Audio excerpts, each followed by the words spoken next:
Hi everyone, welcome back to the channel. I'm Ben and today I'm gonna talk about everything we know so far about the new HP VR headset Reverb G2 few weeks ago before it will be launched. Before starting, I invite you to leave a like, subscribe the channel and ring the bell to stay up to date. In the description you'll find the Evo Games Facebook page and the Instant Gaming website to buy your favorite games at big discounts. Let's start immediately with the specifics of the G2, born from the collaboration between Valve, HP and Windows. In fact, the G2 is, yes, considered as the successor of the first model of the Reverb, but also the heir of the Windows mixed reality. The most impressive specific of the G2 is with no doubts the resolution. In fact, its LCD panels offer a resolution of 2160 by 2160 per eye, a 114 degrees field of view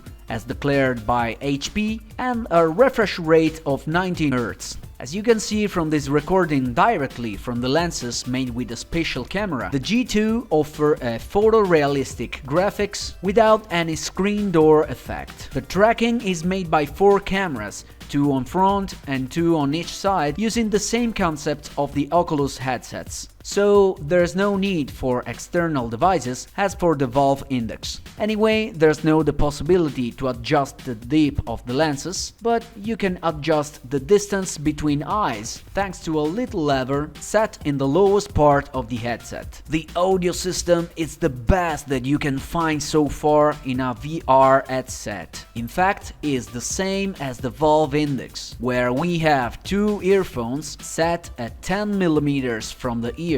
The sound is not reproduced directly into the ear but externally, so it seems to come from all around and it's so much clear and loud. The new controllers has been redesigned. They are bigger with the usual ring on the frontal part. The design of the buttons, triggers and sticks has been changed a bit, making it more similar to that of the Oculus Touch. In fact, we have 2 triggers, 2 buttons on the upper part corresponding on the thumbs, 2 menu buttons and 1 thumbstick each controller. Unlike the Oculus Touch, buttons on the G2 are not capacitive, so they recognize only the full pressure and not the simple contact with the thumbs. Triggers recognize any kind of pressure. The head mount is very similar to the one from Valve Index, except for some little difference. The design though and the materials seem to offer great comfort for longer sessions.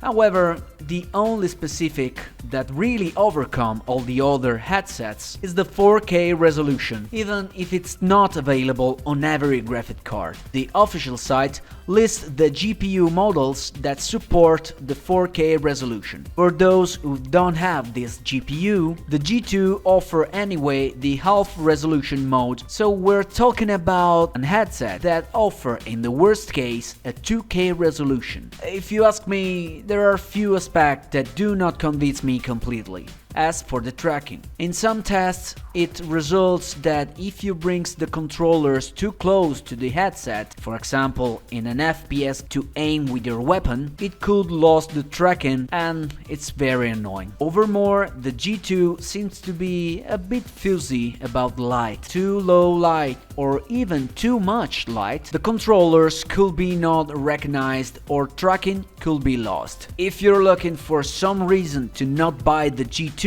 I can give you some. First, if you love freedom of movement, you'll be limited by a 6-meter cable. In this case, you may prefer the Oculus Quest, which is completely wireless and it can be connected wirelessly to a PC to run every game from Steam VR library. In Wi-Fi streaming, as I explained here in the link that appear right now. Moreover, even if HP declare a 114 degrees field of view, the one really appreciable before the image starts to be out of focus on the edges is about 90 degrees. Even the resolution could be a problem because if you buy the G2 for the 4K resolution, you could be not capable to run games in 4K in case you don't have a proper GPU, and even for the half resolution mode you need to have one of the supported GPU listed in the official site. If you don't have one of the supported GPU, I recommend to not buy the G2. And if you're a lover of the useless full finger tracking, know that the G2 controller do not allow you to show your middle finger during your sessions, but if you really want to, the G2 can be used with the knuckle controllers from the Valve Index. And last but not least, among the reasons to not buy the G2, I add